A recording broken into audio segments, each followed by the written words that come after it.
Hi-Co Crafters, quick review lang sa WorkPro Cordless Glue Gun. For me, mas bulky hawakan compared sa wired glue gun.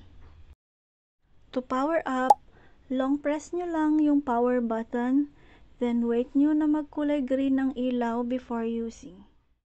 Ang kagandahan nito, madaling uminit, 90 seconds lang ang heating time. 2,500 mAh ang battery, so 1 hour continuous use. Wow! For me, medyo mahirap nga lang siyang gamitin pagdating sa detailing ng mas maliliit na embellishments like flatback pearls na 3mm. Napaparami ang lagay ko ng glue dahil sa pagpindot. Kailangan sigurong more practice pa sa pag-control. So far, kahit prolonged na nakasindi ay hindi sinisipon. Walang tulo kaya tipid sa glue sticks.